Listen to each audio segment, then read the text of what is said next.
Welcome back to Tomcat TV. With the release of Halloween Ends, I will be ranking every single Halloween Ends included. Remember that this list is my personal preferences, the ones that I generally would choose to watch over the other ones, and it's not going to match your list, obviously. And feel free to be toxic towards me in the comments. Didn't expect that, did you? Please subscribe, like, and comment if you want to see more content like this. I'd really appreciate it. That being said, let's get right into it. So starting at worst, number 13 is Halloween 3. It's actually kind of by default. I haven't seen Halloween 3. It started out to where I was kind of told, I can't remember by who exactly, but just by a couple of people, I think, saying that it was kind of a waste of time, that it's not very good. It was kind of it didn't have Michael Myers, so why watch it, right? So I kind of heeded that instruction and that warning. I kind of wish I didn't. Kind of wish I went ahead and watched it. Now I've seen the kill count, and it kind of seems like pointless to watch it, but it does look kind of interesting, and I liked some of the VFX in it. So that's all I have to say about that for now, since I haven't seen it. Number 12, Halloween 5, The Revenge of Michael Myers. This movie is just really bad. There's a slight time jump, I think, going from the last movie to this one. They retconned one of the most interesting things to come out of Halloween in the Halloween franchise in a long time up to that point. Specifically the ending of Halloween 4, when Jamie kills her adoptive mother, seemingly becoming Michael Myers herself, really. Another complaint is the absolutely terrible Michael Myers mask in that movie. He looks like a freaking alien, and honestly, Michael's not supposed to look like an alien, so it just looks really bad, and honestly, I don't get why they were just so lazy about making the mask. It just was terrible. A couple of redeeming factors is that Donald Pleasence reprises his role as Loomis. Obviously, that's not really too much of a redeeming factor because he's been in all of them except for Halloween 3 up to that point. And then, obviously, the cliffhanger ending. Number 11, Halloween Resurrection. Honestly, I don't hate the movie, but I really don't like how they killed off Laurie. Also, I think the characters are Friday the 13th leveled lazy and incredibly uninteresting. You just don't care if they die. Upside, his mask looks better in this one than it does in H2O. I'll talk more about that mask, obviously, when I talk about H2O, and I'll talk more about H2O, obviously. So here in just a few moments. Number 10. Rob Zombie's Halloween 2. So I haven't seen any other of Rob Zombie's works other than the Halloween movies, but this movie is just kind of weird and somewhat nonsensical at times. I think I get what he was trying to do, but I'll start with the positives. I liked with the hospital dream sequence. It was a great reference to the original Halloween, kind of a fun bait and switch. Also, I love how absolutely vicious and terrifying Michael is in this one. Now, while I really appreciate that Rob Zombie tried something new when it came to story and characters and the overall vibe, it just really doesn't work for me. I really don't like the kind of music video dream sequence hallucinations Michael and Laurie are that they're having. Also, they make Laurie into a character you don't really even like. Just very, damaged, and it's okay she'd be damaged, but I very much like a Laurie that seems a lot more strong and a lot more capable of coping and finding ways to cope, even if it's something to where it's not always the most healthy way, but it's something to where it feels a lot less self-destructive how she copes in the other sequels. Number 9, Halloween H2O, or Halloween 20 Years Later. From what I understand, this movie was actually Jamie Lee Curtis's idea, which makes this movie even more fun. Honestly, I'm really not a fan of this movie, even though it's still better than the previous ones on the list as far as how much I enjoy them and how much I actually would feel like watching them. I want to point out the mask, obviously, and how freaking terrible it looks. It looks really atrocious. It looks just stupid. And it seems to me that if you're going to make a huge sequel like this, with Jamie Lee Curtis coming back and everything like that, you should take the time to get the mask right, which they didn't do. And that's just really incredibly frustrating. Like, for example, 2018, they took the time and got the mask perfect. And we'll get to 2018 obviously as well. Also, I don't like that in the 90s era when they made slashers, especially the late 90s, that they felt like it had to be a knockoff of Scream. I honestly prefer to keep Scream Scream and Halloween. And I understand they had Kevin Williamson doing the writing for this one, but honestly, Scream's just better. The characters are better, more interesting to me. And I don't like whenever, a franchise tries to become a different franchise. So that's just my opinion, obviously. That being said, overall, H2O is fun. I still enjoy watching that one, and I enjoy the references, the characters are decent. I think it's a great finale if it's standalone, especially if it's something to where there was no sequel to that one. Honestly, it should have just ended with her beheading Michael at the end.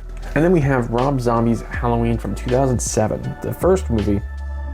We already talked about his sequel to this one that he made and how it's kind of pretty low on my list. I just have a few problems with that one, and a lot of the problems I have with this one, actually kind of mirror in that one, but I really like how piss your pants scary Michael Myers is. In this one, it's his first outing, obviously, with Halloween. He starts off with an extended look at Michael Myers' origin story. I feel like the less you know about Michael's origin story, the better. I feel like fear of the unknown maintains people's interest way better than showing too much and giving too much information. But overall, it was kind of an interesting sequence, and it was still fun, I think, to a point.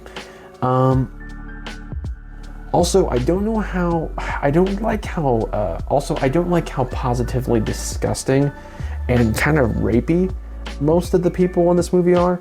That's obviously a staple of slasher movies to where people are just scumbags, but it still bugs me in this one in particular. Just really gross and just not palatable for me personally. That being said, I do, like I said, love how terrifying Tyler Maines is as Michael Myers. I think that's fantastic. It's so great. Also, I do love seeing classic scenes with the updated interpretations and execution. Lots of fun, especially considering how massive Michael is. Number 7, Halloween 4, The Return of Michael Myers. Halloween 4 is legitimately a good sequel. It had some fun kills, decent characters, and suspenseful moments throughout. Also, you can't forget that banger of an ending with Jamie being infected with Michael's evil and attacking her adopted mother, her adopted mother, right? My main problem with this movie is really with the mask again. The mask it still looks really bad.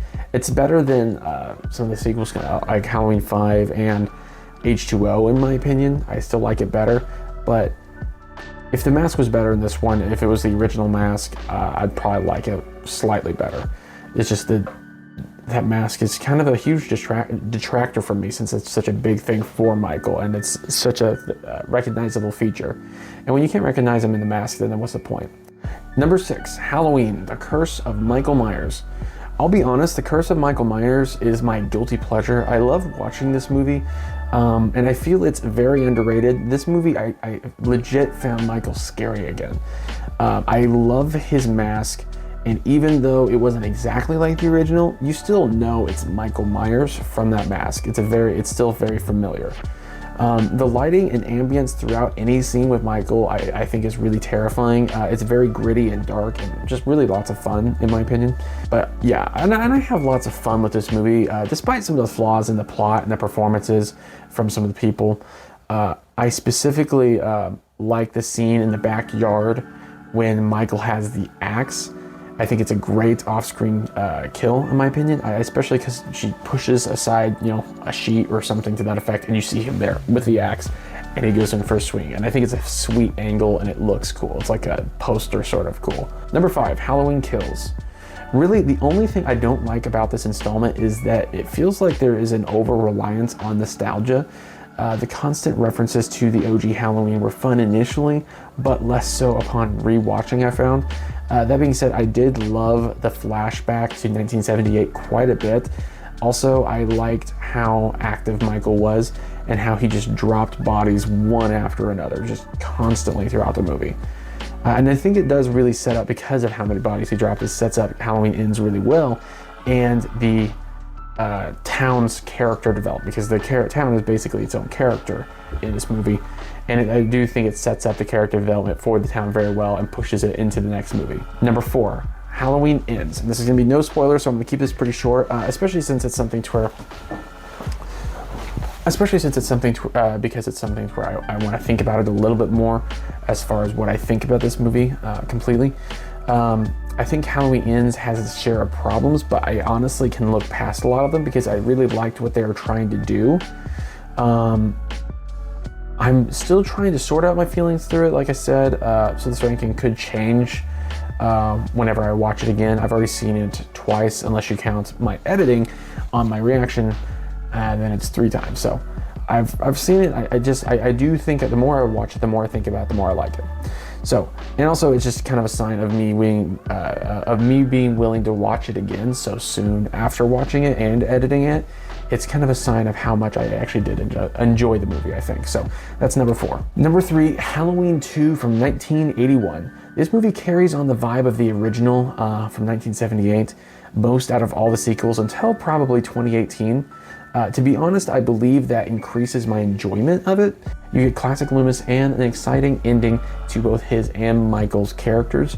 And if they wanted, they could have just left it there, obviously, and never made a single one more as far as the Halloween with Michael Myers. However, it does play out more like a stereotypical slasher than the predecessor. That being said, still doesn't bug me, still really enjoy it, and I can rewatch that movie over and over again. Number 2, Halloween 2018. I don't think I have really a single complaint about Halloween 2018. It's really the perfect sequel in my opinion. I mean, the only thing I can think of that I find really strange about this movie is how Allison has this tendency to call Laurie grandmother. I've heard of multiple different grandma names. I call my grandma Grandma, there's a Grammy. I might say grandma and then their name, you know, I mean, like, or I've heard somebody wanted to be called Buffy, which I thought was an interesting name. Mama, you know, all sorts of names, but no one just calls their grandma grandmother. At least not that I know. Let me know if you feel differently on that. I just always found it weird. Otherwise, the kills are great. The characters are fun. The score is incredible, and in my opinion, surpasses the original Halloween score. John Carpenter literally outdid himself with the score for Halloween 2018. Great movie. Just loved it. Watched it many times. And then number 1 is, of course, the original OG Halloween from 1978. You can't get more OG than the OG Halloween. Halloween is a movie that has made many people over the decades fall in love with the horror genre generally, and the slasher subgenre specifically. I love the score. It's very eerie, immediately has an effect on you. The kills are great, but not over the top, which helps sell the realism of the kills and of this movie and the story they're trying to tell. Between iconic lines like everyone's entitled to one good scare and iconic camera shots like Michael's sit-up that he does, the movie itself is just iconic. It's created one of the most famous slasher villains of all time in Michael Myers and spawned 12 sequels. It's a movie that I could watch anytime and have watched it multiple times over the years. It's a bona fide classic. Right, well, that's my ranking of the Halloween movies. Please comment down below what you think of my ranking, how crazy wrong you think I am, and how stupid you think I am. Please like this video if you want to see more, and subscribe if you want to see more, and you'll get exactly that. Also, if you want a full reaction, early access, want to pick a specific movie for me to watch, or just genuinely want to support me, please check me out on my Patreon. Thank you so much for watching, and I will see you in the next one.